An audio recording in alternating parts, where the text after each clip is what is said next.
always put something new in. It's inevitable. It's inevitable. It's not going to be the same shir.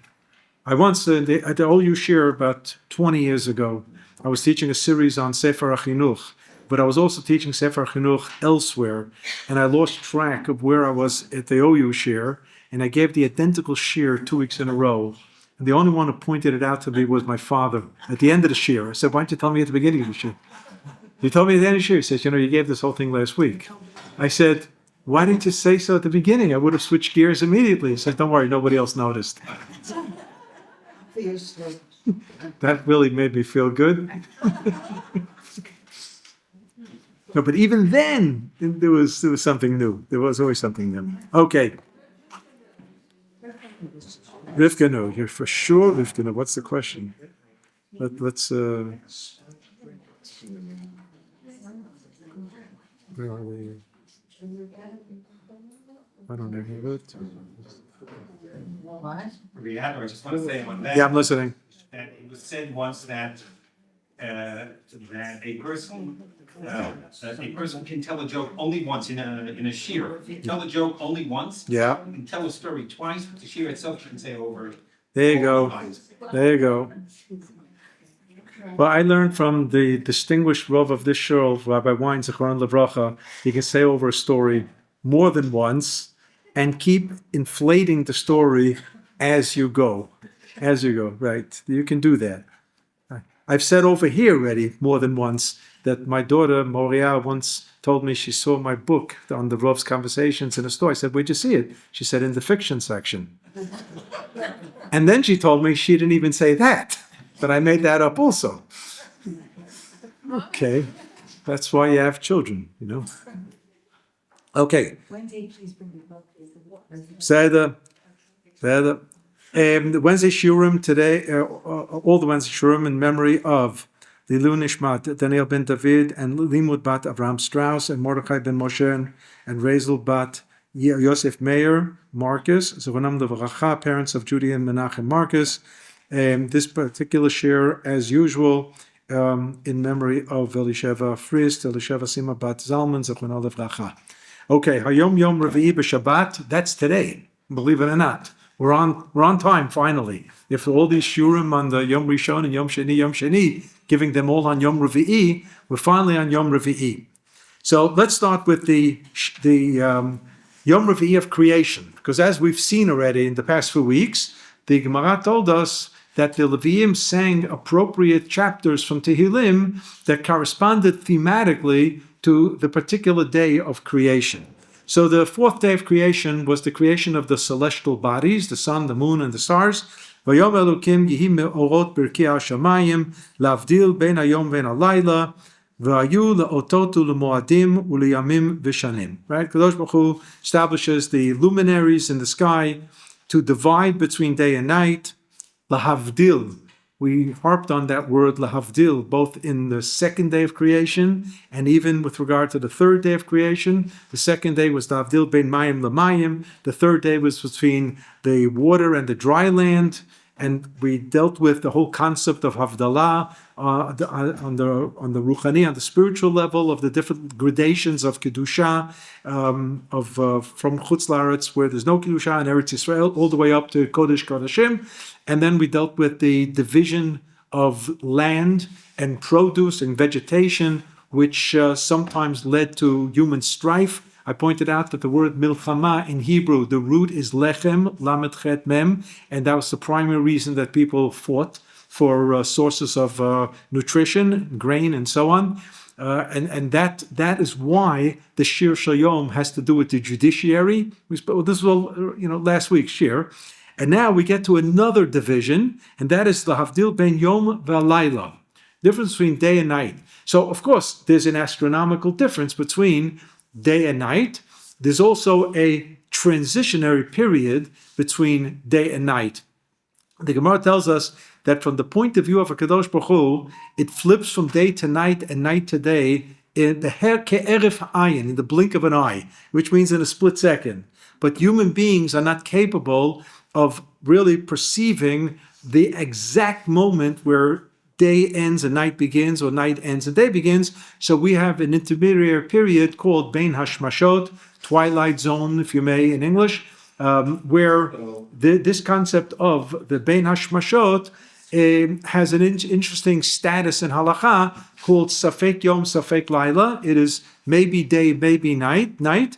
But even though it's maybe day and maybe night, you are allowed to fulfill daytime mitzvahs and nighttime mitzvahs in this twilight zone of Bein Hashmashot, which is very strange, because let's assume you're talking about the mitzvah of reading Shema in the morning.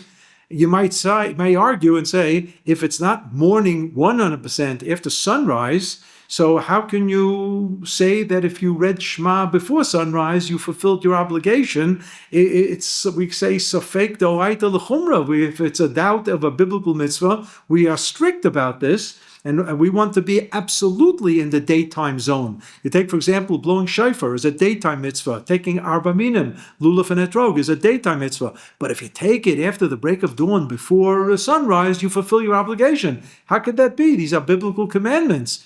So the answer is provided by the Rav's grandfather, Reb Chaim from Bris. He said that it's not a doubt. The word safek doesn't mean it's a doubt, but it means that it's also day and also night, which means day and night are functioning somehow simultaneously. So it has the halacha of daytime and nighttime, and the Gemara even says that between twilight in the morning and between break of dawn in the morning and sunrise, you actually might be able to say Shema twice. The first time for the nighttime Shema, because it's still night, and the second time for the daytime Shema, because it's already day. And in both cases, it wasn't pure night or pure day, but the halacha allows for this type of zone to take place. And then, of course, comes the homiletic take on day and night, where daytime is always seen as the time of redemption and geula, and nighttime is always the time of galut, exile, and sarot, and there are many, many applications to this. So let's see how this works out. So you have the creation of the celestial bodies,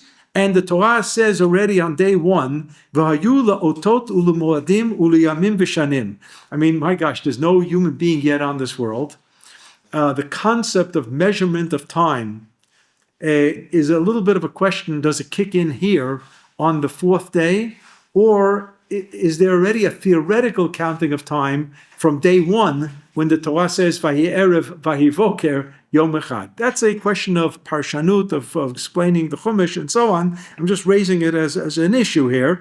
But the Torah is already, forecasting that we will need to know the distinction of day and night is going to have a very, very practical purpose for our calendar, for day and night, and there's going to be a thing called Chagim, Yomim Tovim. V'hayu le'ma'orot birkei hashamayim la'ir ha'aretz vayichein. And they will have their primary function to illuminate from the sky that which is on earth, and so it was. Vayas Elokim et shnei ha'ma'orot ha'gdolim. Kadosh Baruch Hu makes two great luminaries, but then one is called the greater one is called the smaller one. This, of course, kicks in the whole medrash that Rashi talks about, that one became miniaturized at a certain point. Etamara gadol l'mshelet hayom, vetamara katon l'mshelet halayla. One will be the ruler, as if to say, of the daytime, the greater one, which becomes the sun. The other was the smaller one, which becomes the moon. Veta kochavim, and then the stars are there to join up, and so on. And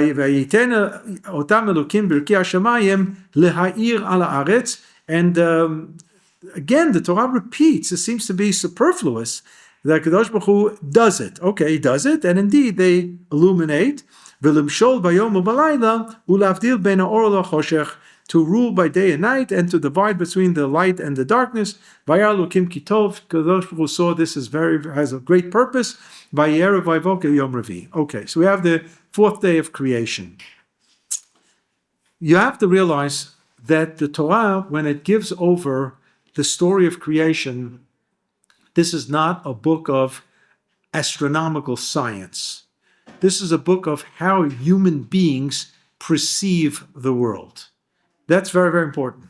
Because if you talk pure astronomy, ve'eta kochavim, the sun is also a star.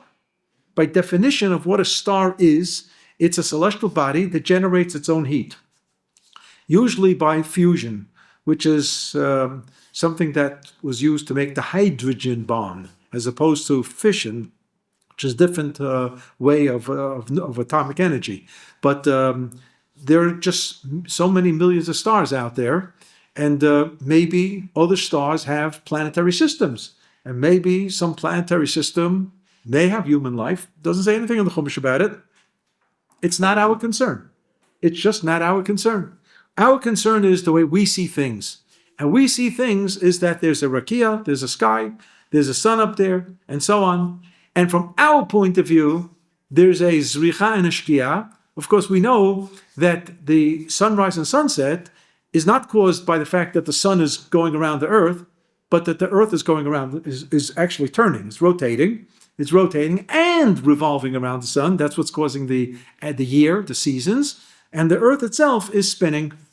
And the moon too. Everything is spinning, and the moon is spinning around the earth, and so on. That's how we understand it. We know it. And if anybody thinks otherwise, because the Gemara says this and the Gemara says that, so I will just tell you that Chazal say, Yesh chokhmah b'goyim. Ein Torah b'goyim, yesh chokhmah b'goyim. Don't bring Goyim as a proof to Torah understanding, but you can bring non-Jewish sources to understand something about science. That for sure. And, if you aren't sure if the world was a globe, so ask John Glenn, and he'll explain it to you, that he orbited the Earth. It's round. It's not flat. So that's already, not in the cards. So when you read this section of Bereshit, you have to obviously see it in context of human beings standing on planet Earth. This is how we perceive it. Fine. Now this is the fourth day of creation, and the Leviim sang what's in source number 2, Tzadik Dalet, which seems to have nothing to do with this.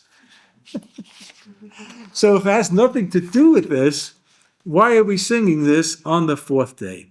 Kel nekomot Hashem, kel nekomot Hofia. Kadosh Baruch Hu is the God, maybe to use the word revenge, or set the record straight, or set the path straight. Because, the word nekama is used that, somebody hurt me, so I'm going to give him back, so I'll feel better if he's in pain also, or something like that. This is the classic use of nekama. When the Torah refers to HaKadosh Baruch Hu as El Kana in the Aseret HaDibrot, it's not that, he's, giving it back because you deserve a patch. He wants to set the record straight. And sometimes we need the arm to be twisted a little bit to get ourselves back on the right path. So the parak begins with, the Kadosh Baruch Hu is the one who sets the record straight, who gets people on the right track. He nasei shofet haaretz, hashev gemul al geim. He is the shofet. This is almost a spin-off of Tuesday's Shir Shel Yom that we said just yesterday, right? Elokim nitzav vadat kel, kuma alekim shafta haaretz, ki ata tinchal b'chol hagoyim. It was all about the judiciary. And here too, we're bringing out a Kadosh Baruch Hu as the shofet kol haaretz. He brings Shev Gemul, he brings reward, but reward in a negative sense, means punishment. Al Geim, on the proud ones. Somehow or another, if somebody is, living in a life of arrogance, that person is not going to be in line with the Kadosh Baruch Hu. Arrogance is one of the things that leads to sin. Better than a Kadosh Baruch Hu, and so on. Kadosh Baruch Hu is the judge, and he's going to, quote-unquote, reward all of the ge'im. Ad matai risha'im, Hashem. Until when are the risha'im going to, prosper, if you may? Ad matai risha'im yalozu. Until when will the risha'im be able to sing their own praises? Here, David HaMelech is actually saying in a rhetorical sense, there are terrible people out there, and they're rejoicing. They're having a good time. How long, God, are you going to let this go on? It's a plea to HaKadosh Baruch Hu. Ad matai risha'im Hashem? Ad matai risha'im yaloz? How are you going to let this go on? Yeah, and it continues. Yabiu yedabru atak. The people who speak, atak has a very good translation in Yiddish. Narishkeit. Right? Narishkeit. Nonsense. Yit amru, from the word aleph mem resh, emor. Yit amru kol po'alei aven. All those who do iniquities, they're the ones on stage. They're the ones who are talking. How long are you going to let them be on stage and blabber away publicly? Amcha Hashem yidakun. Your nation has been pushed down. Dikaon is the word, means depressed. V'nachalatcha ya'anu, and your inheritance, that is Am Yisrael, we are God's nachla, ya'anu, for the word punished or afflicted. Almana v'ger yaharogu, more widows and the strangers are being killed. V'yitomim yiratzechu, and orphans are being murdered. But basically, he's talking about all kinds of injustices that are going on in the world. Rabbi Shalom, you're letting this happen? This is what David HaMelech is saying. You're letting this happen? Vayomru lo yireya. They said, nobody can see God. V'lo yavina lokei Yaakov. Nobody understands the God of Yaakov. He's just not there. It's what's called hester panim. God's not there. How did let go of that? Right, that's the question. How did the Holocaust? Right. Of course, the famous point was with people who said, where was man? Where was God? But where was man? Okay. Binu bo'arim ba'am uchkisilim matai taskilu. When will those who are the lowest in the nation understand? When will the fools begin to have intelligence? In other words, why can't they wake up and understand? Hanoten ozen halo yishma. God, I like the way it was translated in the English of the Hirsch. He wrote it in German, obviously, and it was translated in English. Implanted. He says, God implanted the ear to man for the purpose of hearing. Im yatzar ayin halo yabir. Kadosh Baruch Hu gave person eyes. Shouldn't he be seeing? No, it's a type of rhetorical question. You have ears, don't you hear? You have eyes, don't you see? Hayoseid goyim halo yochiach. You have nations there. Shouldn't they be reproved? Hamalamed adam dat. Shouldn't people use their seichel, their intelligence? What's going on? Hashem yodea machshavot adam. Kadosh Baruch Hu knows what's going on in human minds. Ki hei mahavel. There's a lot of nonsense going on there. Ashrei hagever asher tiyasrenu ya umitoratcha tilamdenu. Worthy is the person who takes the musar. Yasrenu means the warnings from a Kadosh Baruch Hu, and the guidelines. He studies the guidelines of Kadosh Baruch Hu's Torah. Lashkit lo mimera, to silence those days of evil. Ad yikareh l'rasha shachat, until the rasha is driven to his grave. Ki lo yitosh Hashem amo, God will never leave his people. V'nachalato lo yazov, and his inheritance, against the nickname of Am Yisrael, will never leave us. Ki ad tzedek yashuv mishpat. Ultimately, the mishpat, the tzedek, is going to be returned. V'acharav kol yishrei leiv, all of those who are straight, yesharim, straight, right? Ki taseh hatov v'hayashar b'nei Hashem Elokecha, as it says in Dvarim. Yashar means with integrity. Mi yakum li im mireim, mi yityasev li im po'alei aven. Again, rhetorically, who's going to stand up for me against all the evil and all those who do iniquity?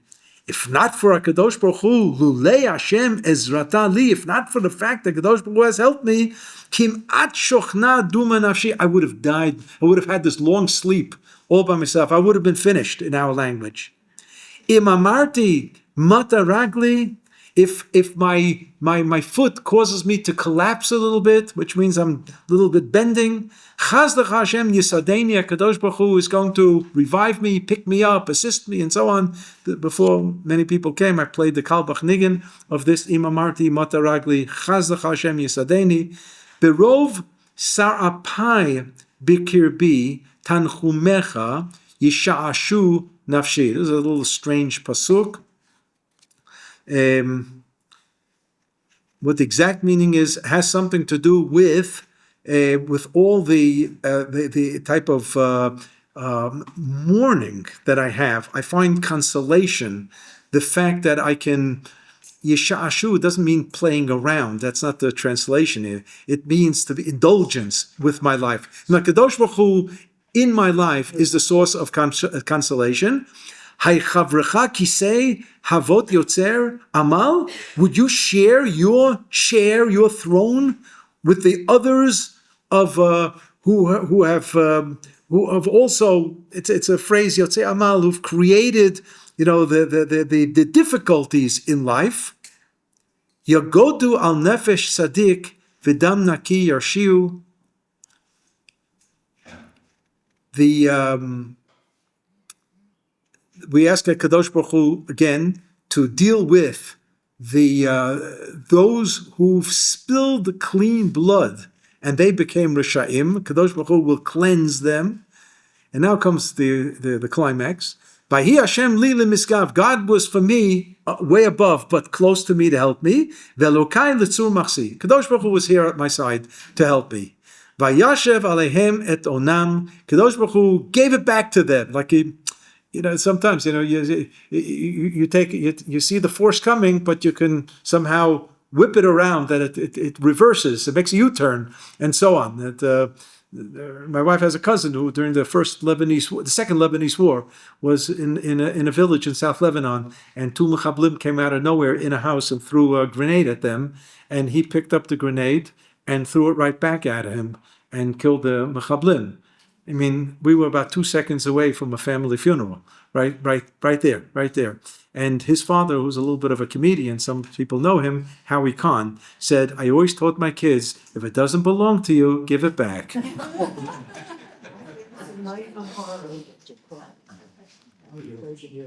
then he said, I was always wondering why I taught my kids how to field a ground ball and throw it to first base. As they say in Yiddish, jene Gerechtigkeit, such a joke. But it was a close call. And the reason that I have this whole image in my mind, because the boy is a Kayan and became a whole issue with a Kayan who kills even in the line of duty in a war if he's allowed to duchen for the rest of his life. Seder, that's a shir in itself. Right, that's a shir in itself. Seder. Vayashev aleihem et onam uvratam yatzmitem. Kadosh Baruch Hu is going to bail us out, is going to help us from their wickedness. Yatzmitem Hashem Elokeinu. Right, that's the point. The Kadosh Baruch Hu, yeah. So if we summarize this parak with a lot of details here, there are bad guys out there, and they're there, and they're on the full stage. And God, what are you doing about it? You can do about it. You promise you'll never leave us. So do something. And at the end of the day, you will do it. You will deal with death blow to the Risha'im, and certainly an appropriate parak to say at the end, right before Purim. It's or right before a so-called Iranian war, which of course nobody knows if it's going to happen. Okay, let's see what we're going to do with this parak and why we're saying it on Yom Revii.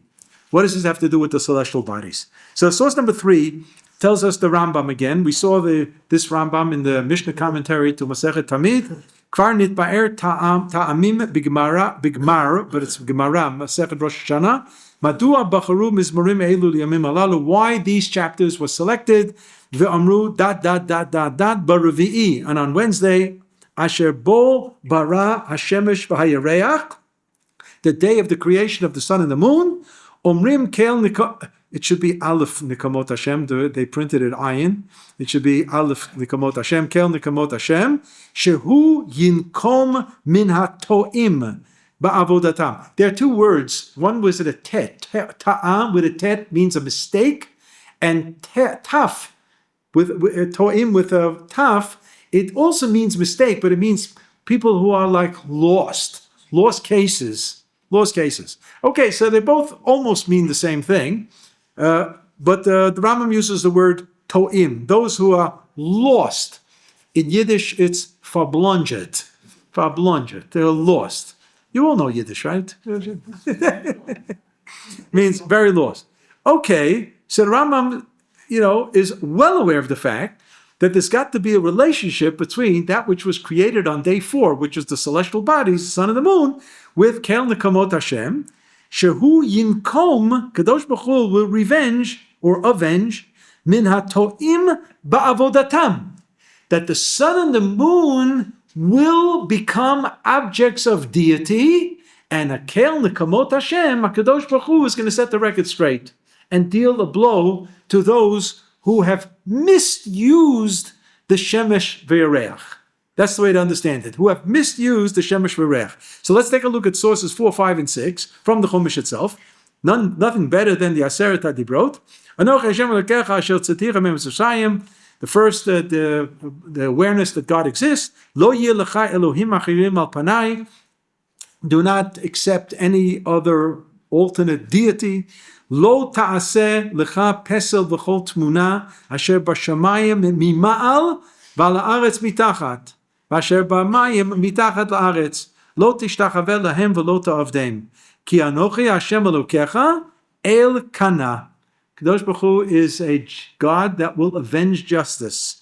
So number one, part of the details of making a statue or picture that may include celestial bodies, but may include things on earth like a tree, an asherah, or may include something that's subterranean in the seas, whatever, anything physical, anything in the physical world that you use as an image of a deity. Lo yeh lecha Elohim acherim al panai. And there are two things here. One is the negation of HaKadosh Baruch Hu, and the substituting of HaKadosh Baruch Hu for something else that now serves as your deity. And the other is avodah zarah b'shituf, partnership deal. Look, I believe in HaKadosh Baruch Hu, except that there's another deity functioning at the same time.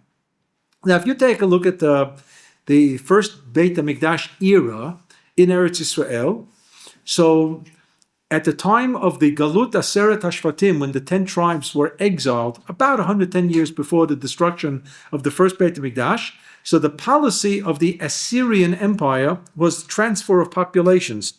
That's how they guaranteed the quiet, because you make everybody into refugees, and refugees can't be bothered by revolt and so on. They just have to put food on the table for their families. So they send the 10 tribes of Malchut Yisrael east, and they bring Goyim west to the area of Shomron, and they become the Shomronim. And these Shomronim start serving Kadosh Baruch Hu. Why? Did they become Gerim, converts? No. But they believed that there are different deities in different areas of the world. So if Shem Yud Kei Vav Kei functions in Eretz Yisrael, so now I move over from the God of the East to the God of the West. And the West now is Eretz Yisrael. So I believe in this God. That's all. It's as simple as that. That's what they believed in. And they could tolerate the idea that there are multiple deities in the world. Lo yeh lecha Elohim achirim al panai, not al panai, which means you believe that there's a Kadosh Baruch Hu, except that you think that other things are a deity. This is what brought the Rambam to believe that Christianity still has an element of avodah zarah, of idolatry, because of the Trinity. The Trinity is the Av, Ben, Ruach HaKodesh, Father, Son, Holy Ghost, which they divide, and they believe that Yeshu had an element of divinity. And actually, if I came away with anything from my participation in the conference in the University of Sydney 2 weeks ago, Sydney, Australia, where I made my own presentation there, but nevertheless, I actually learned from the Christian sources that the Christianity on the first 2-3 generations, they didn't believe in the Trinity. It was something that developed theologically within the church, which is very interesting. The first generation of Hebrew Christians were Jews, we know. They didn't believe in the Trinity. They didn't believe that Yeshu was a divine being. It was only later that he was upgraded into becoming a divine figure. And that level of divinity was also breached by the Protestant church, by Martin Luther and so on. And they didn't go along with this idea of the divine status of Yeshu. Not all Christian denominations believe. The Catholic Church does until this very day. When I spoke more about the Rav's reaction to the Ecumenical Council 1964, because the whole conference had to do with Jewish-Christian dialogue, and that was where I found myself there, and with the Rav's understanding and what happened subsequently. Except that I also told them the joke that went around in the 1960s, where a priest met a rabbi. And the priest says, in the spirit, in light of the ecumenical spirit, we are willing to give up the doctrine of the Trinity. And what are you, the Jews, are willing? So the rabbi says, we're willing to give up the second Yekum Purkan. The second Yekum Purkan, what we say on Shabbat, beginning of Musa. I mean, standard, Jewish humor, right? Rabbinic humor, right? So you have a Rambam telling us something, and that celestial bodies, and in source number 5, you also have the use of celestial bodies for idolatrous purposes, where if you just go to the middle, where Torah is lashing out against Avodah Zarah of different forms, forms of figures of male and female, forms of animals, forms of celestial bodies. V'ra'ita et hashemesh v'et hayareach v'et hakochavim kol tzva hashamayim. This was practiced, obviously. The Torah is not making this stuff up. And in source number 5, vayelech vayavod Elohim achirim. It's not Kodesh, Elohim achirim. Vayishtachu lahem. So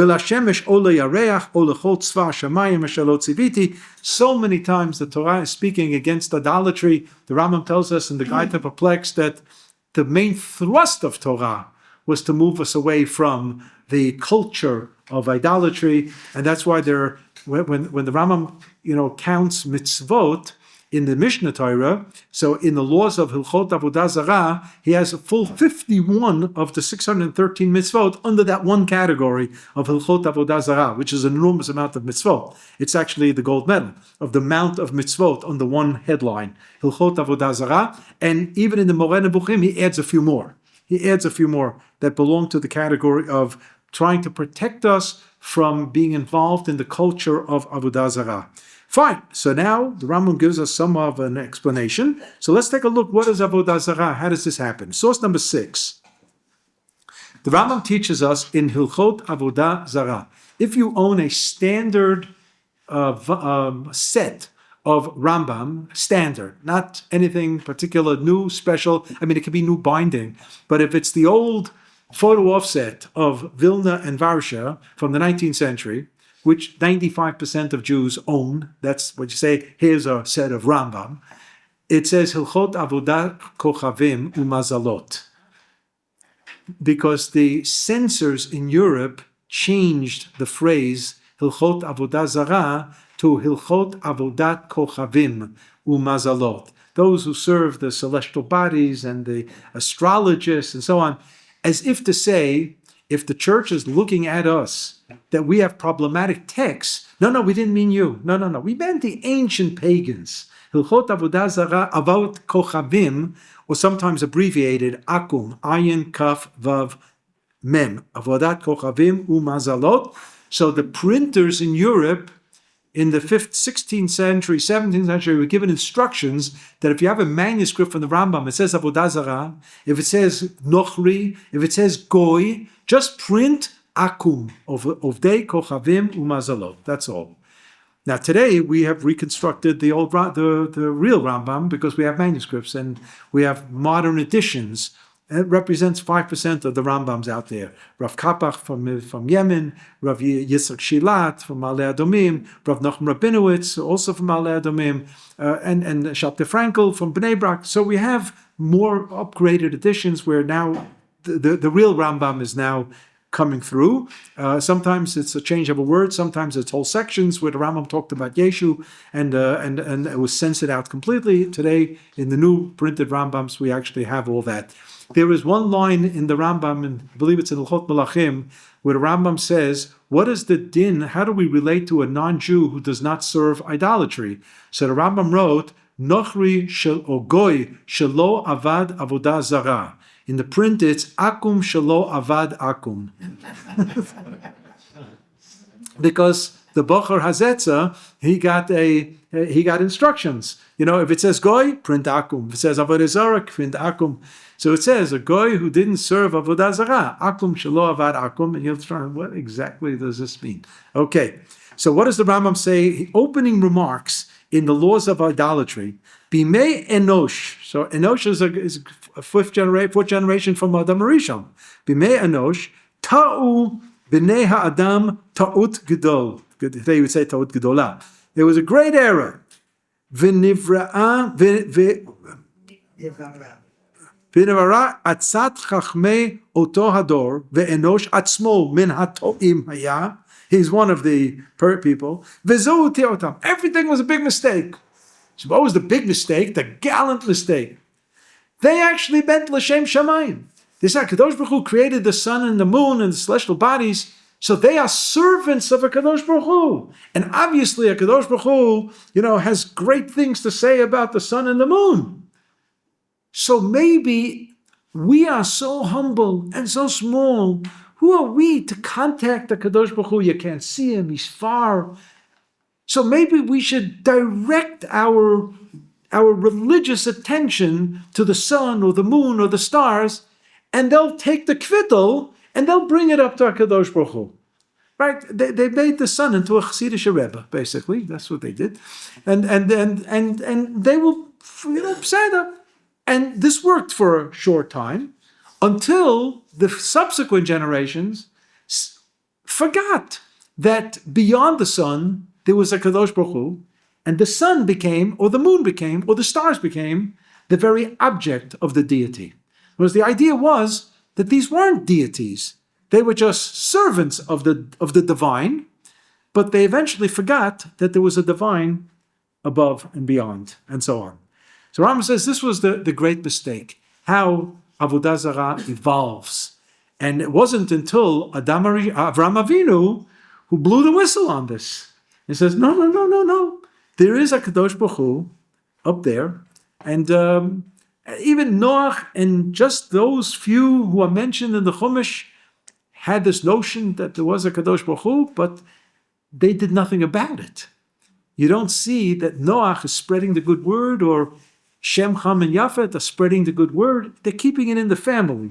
It is what Chazal called Yeshiva Shem Ve'ever. Yeshiva Shem Ve'ever is not an institution with a Bismedrish, a Chadar Ochel, and a dormitory. That's not exactly what it was.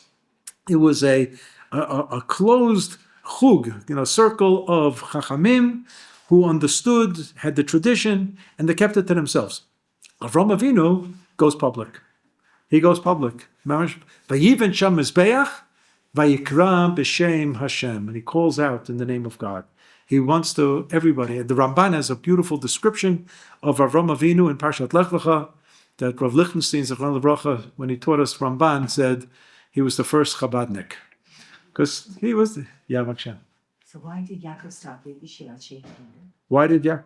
Because that's the only place there was to. The question was, why does Yaakov spend time at the Yeshiva Shem Ve'ever? Which means that Yitzchak sent him to learn.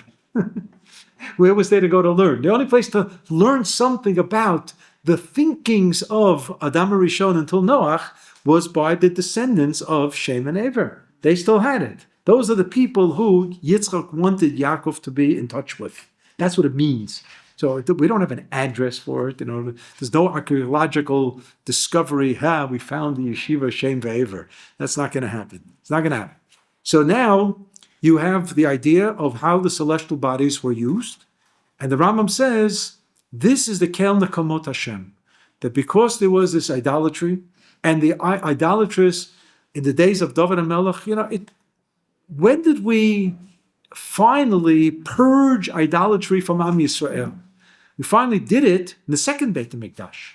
The Chazal say that the first Beit HaMikdash was because of idolatry and the Gilui Arayot and the Shvichut Damim, the big three Averot and so on, adulterous practices and murder.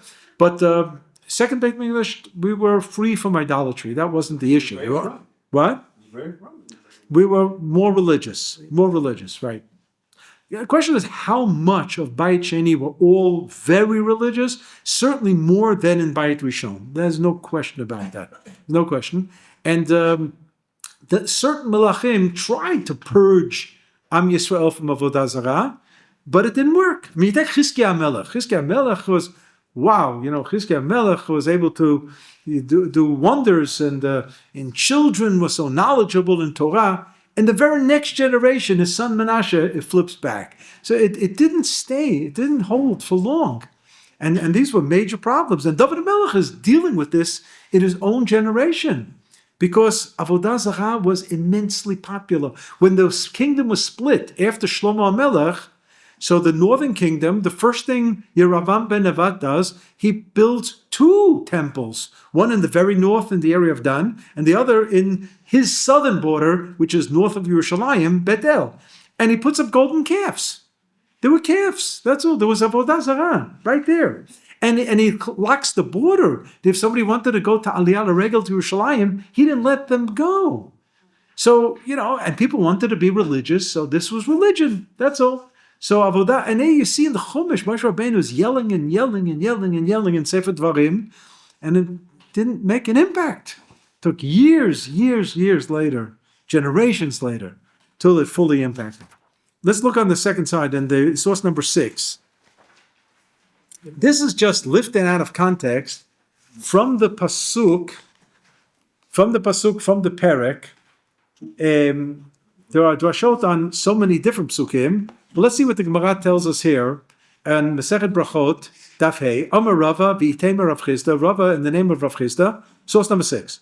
Im ro'eh adam sheyisurin ba'in alav. If a person sees that he's being afflicted by all kinds of difficult pain, troubles, yifashvesh b'masav. He should look in the mirror and see what's going on with his religious life. Shenemar, as it says, Nachbesa drachenu v'nachkora v'nashuva ad Hashem. We should search ourselves and investigate ourselves, and we should return to Kadosh Baruch Hu. This is a pasuk that shows up in Tachnun, it shows up in Slichot, or it's very relevant for days of Slichot. But what if pishpesh v'lo matzah? All right, you search yourself in and out, and you're a tzaddik, and you honestly believe you're a tzaddik. You couldn't find anything wrong. So that in itself is a problem. Good. The Rabbi used to talk about people who say Oshamnu Bagadnu this way, on the next guy. Right. Yitle bin bitul Torah. All right, you most probably didn't study Torah enough. Shenemar, and here's the pasuk from this week's from the Shir Shel Yom. Ashrei hagever asher tiyasrenu ya. Worthy is the person who takes the guidance of warnings from Hashem and follows the law of the Torah and studies the Torah. So obviously the converse is, if you're not there, then maybe that's the reason that you're being afflicted. But vim talav lo matzah, and if you even investigated, you're a matmid, you study all the time, you're engrossed in Torah study. Biyadua shi yisurim shel avahim. There's a concept called Yisurim Shel Ahava. What does that mean? Even one of the Chachamim said, no thank you, by the way. There was one of the Chachamim who was very ill, and the Talmidim tried to console him that, obviously it's Yisurim Shel Ahava, and he said, what was it? It was thanks for no thanks, but the phrase in the Gemara, we say lo dubim v'lo yar. The like lo dufsha v'lo dufsha. Loksim v'lo dufsha. Okay. No thank you. Moichel toifus. Okay, right.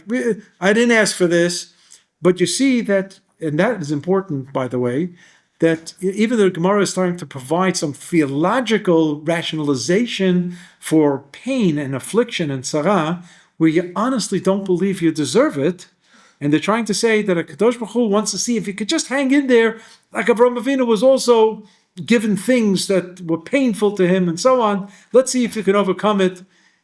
It's nice to know that I was a candidate to be another Avraham Avinu, but I'm not interested. And the fact that one of the Amoraim said, thank you very much, but no thank you, says that you're allowed to say thank you, but no thank you. He's never criticized for it.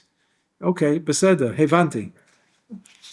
So you have a usage. This is what's called lift out of context. This pasuk, Ashrei Gever Asher Yitiashvenu Yah, but not part of the pshat of the thing. But now I want to see something interesting in source number 7. Let's look at the last psukim of the parak. Go back to the parak of source number 2.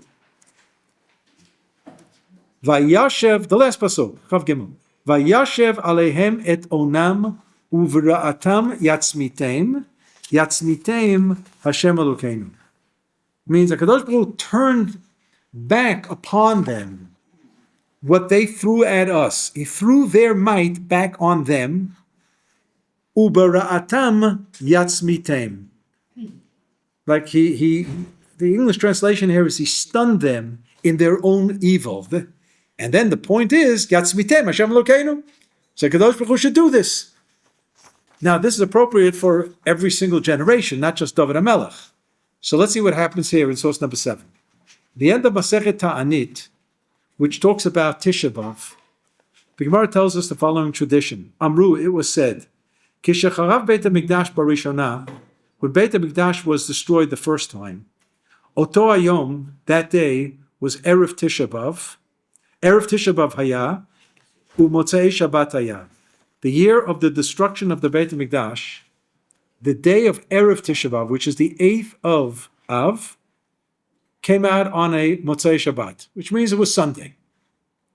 Motzei Shabbat.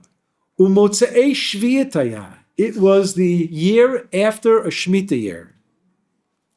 U'Mishmarata Shel Yehoriv Hayta. And it was the rotation of the Kohanim family Yehoyariv. V'haleviim hayu omrim shira. One second, let's get this picture. Beit HaMikdash is already burning because it says in Navi that the beginning of the Churban was on the 7th of Av. And it finally burnt down on the 10th of Av. So what happened on the 9th? Why do we observe Tisha B'Av? So Gemara actually asked this question. So it says because the beginning of the burning began as Tisha B'Av ebbs, as Tisha B'Av ebbs, but most of the burning actually happened the day after. But what is actually the idea? The burning is just a building, but OUisrael collapses on Tisha B'Av, and that's what the real Churban HaBayit is. It's not the burning of the Beit HaMikdash. It was what the state of OUisrael caused the Beit HaMikdash to fall. It fell on the 10th of Av, and that's why some have the minhag, not all the custom communities, to extend the mourning period of the 9 days until the 10th day. But we say only until chatzot, until noontime. We don't have to go through the whole day. Say most of the day it counts as the full day, and so on. But that's how that came into being. But here you have a tradition that it was Motzei Shabbat, and it was the Erev Tisha B'Av, and we even know which Kohen's family was on duty in Beit HaMikdash. And the Leviim are striking up a shira, a song, as the Beit HaMikdash is being destroyed. Ve'omdim al duchanam, they were on the platform. Today we use the word in Yiddish, duchaning, for Birkat Kohanim. But the ones who were on the duchan were the Leviim. They were on the platform, on the stage. Uma shira hayomrim, and what were they singing? Vayashev aleihem et onam uvra'atam yatzmitem. They were singing this parak with this pasuk, climaxing the song that Kadosh Baruch Hu will throw back the power to the enemy, and he will cause them to collapse, to be stunned. Okay, what's the end of the pasuk? Yatzmitem Hashem Elokeinu. Let a Kadosh Baruch Hu do it. Now's the time to do it. If a Kadosh Baruch Hu is looking for a golden opportunity, here it is. Let's hear it for Kadosh Baruch Hu. Yatzmitem Hashem Elokeinu. V'lo hispiku lomar Yatzmitem Hashem Elokeinu at shebo nochrim v'kivshu. And they were not able to finish the pasuk in the song when they were taken or overcome by the enemy. They were in the middle of the song, almost finished the song, and the key punchline of the song, they weren't able to sing. Now, was somebody there filming this at the moment of the destruction of Beit HaMikdash, recording the song? No, obviously not. So what is this tradition all about? It's a tradition that says that the Leviim, and this wasn't even on Wednesday. This is the Shir for Yom Revii. And the tradition tells us this was on a Motzei Shabbos, which is Yom Rishon, right? Why are they singing the song of Yom Revii? It means that at the time that the Beit HaMikdash was being destroyed, there was still a gallant effort to plead the case before Kadosh Baruch Hu at the very last minute, that he should intercede. And this was the great hope, but it didn't happen. The Yatzmitem Hashem Elokeinu would not be at this juncture of Jewish history.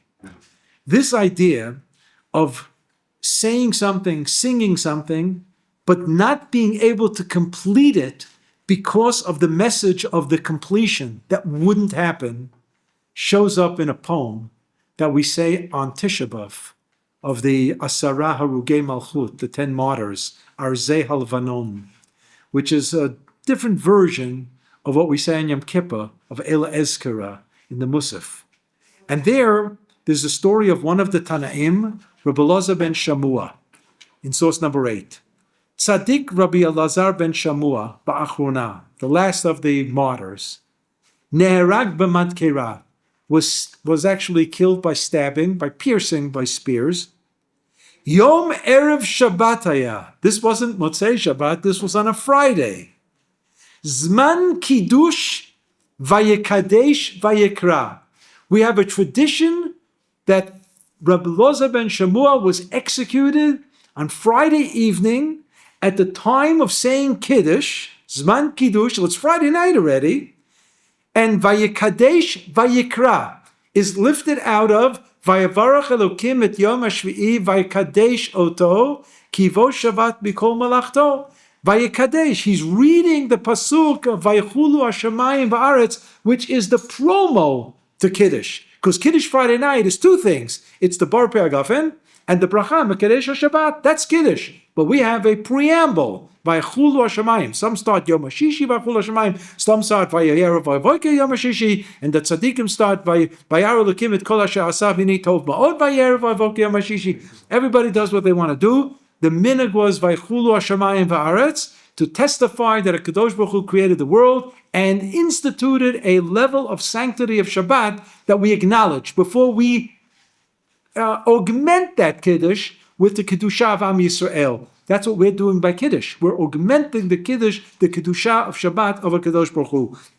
So it's Zman Kiddush, Vayekadesh Vayekra. He was reading the section of Vayavarach Elokim et Yom HaShvi'i, Vayekadesh Oto, Cherev Shalfu Alav, the sword was drawn before him, V'lo hinichu b'chayim legomra, and he was no longer alive to complete the pasuk.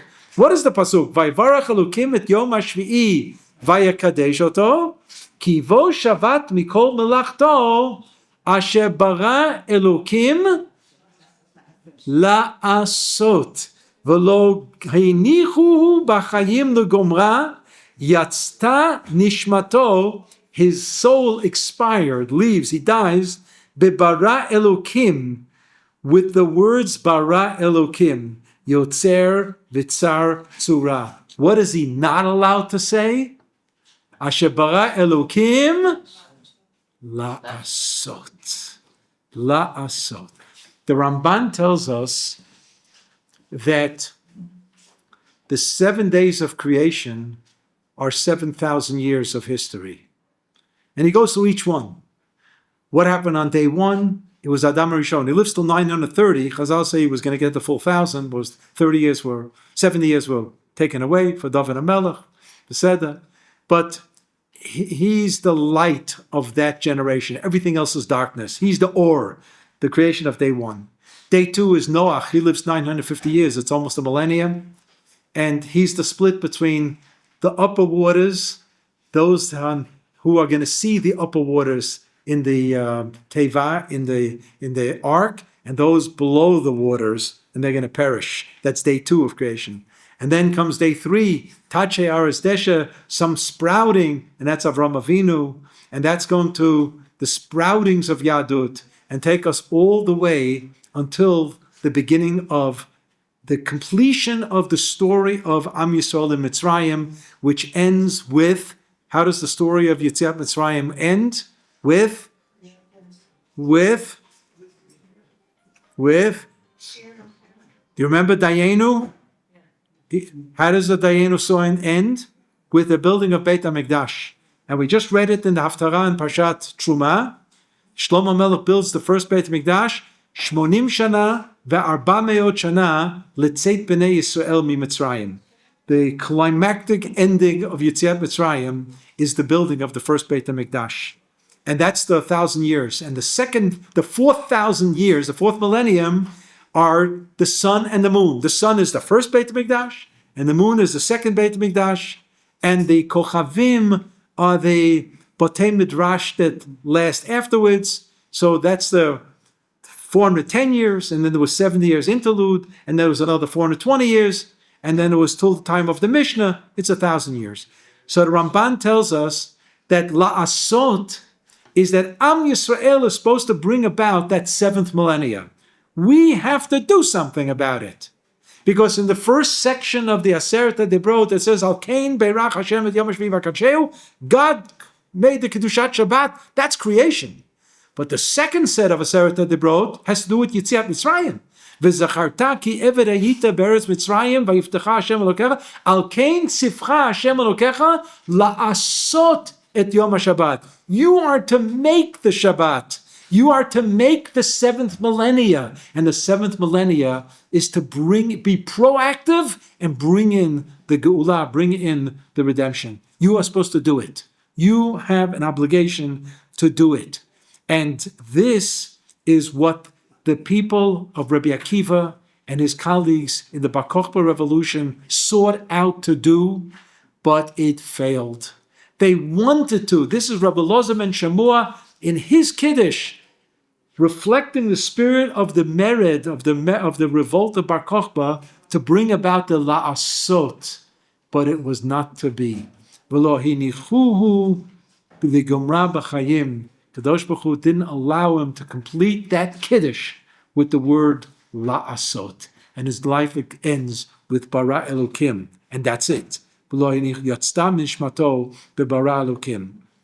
idea of the Ramban, of the idea of the celestial bodies and what their purpose is, and he says in source number 9, I gave it to you already by heart, the spirit of the Ramban. This also is part of Yom Revii B'Shabbat. The celestial bodies reflect the ultimate Geulah. The celestial bodies reflect the fact that there'll be, in this Shir of Tilim Tzadik Daled, Yatzmitem Hashem Elokeinu, this perek tells us something about how ultimately there's going to be a revival. And if you just look for a moment at source number 10, when those of us who say Kiddush Levana, when we see the new moon for the first time after Rosh Chodesh, so we have a line that we say, it's printed in the Sidurim, it says, in the middle of source number 10, V'yiratzon l'fanecha Hashem Elokai v'Elokei Avotai, it should be the will of God, lemalot pgimat halevana, that God should repair the miniature status of the moon. V'lo yeshum mi'ut, there should be no deficiency in the moon. V'yi or halevana ke'or hachama, the light of the moon should be like the light of the sun. U'ke'or shivat yemei bereshit, like the days of the creation days, Kemo shayta kodem miuta, shene'emar et shnei hamorot hagedolim. What is this all about? The Rambam tells us there'll be no change in nature in the Messianic days. No change. There'll be a zricha and a shkia, a sunrise and a sunset. There'll be moon and there will be months, just like we have it now, and so on. So what is this all about? It's the Ramban tells us in another place that the reason that our Chagim follow the moon, because the waxing and the waning of the moon is the chart of Jewish history. It's the ups and downs of Jewish history. and that is the mi'ut halavana, when the moon somehow shrivels up from the 16th until the 29th. It's Am Yisrael in a downslide. But then what's the greatness of Rosh Chodesh? It bottoms out. And from now on, it's on its way up until the moon shines its strongest on the 15th. Did you notice that more than half the year, the 15th of the Hebrew calendar is a Yom Tov? Whether it's Pesach, whether it's Sukkot, whether it's Tu B'Shvat, whether it's Tu B'Av, whether it's Purim, and whether it's Pesach Sheni, whatever it is, it's the middle of the month when the sun is bright, when the moon is brightest. The idea of mi'ut lemalei pigimat halavana is that Kadosh Baruch Hu told us that one day we're not going to have a downslide anymore, and that which is now represented by the moon, the mi'ut halavana, is going to be canceled, and even the nighttime is going to look like some great day. And you know when we say this? In the thickness of the night of Chatzot Laila, of Leila Seder, Karev Yom Asher Lo Yom Velo Laila. The Rav had a big chiddush. We know that we only say Hallel in the daytime. Once a year, there's a halacha to say Hallel at nighttime. The Rav said, you know why we say Hallel at nighttime? On the Leila Seder? Because it's halachically daytime. It might be pitch black outside, but in the neshama of Am Yisrael, it's broad daylight. And in broad daylight, we say Hallel. Vahi b'chtzia halayla. This is Yamalei Pigimat Halavana. V'yitkayem banu mikra shekatuv. Ubikshu et Hashem Elokehem v'et David Malkam. And that's why we sing at the Kiddush Levana, David Melech Yisrael, Chai v'Kayam.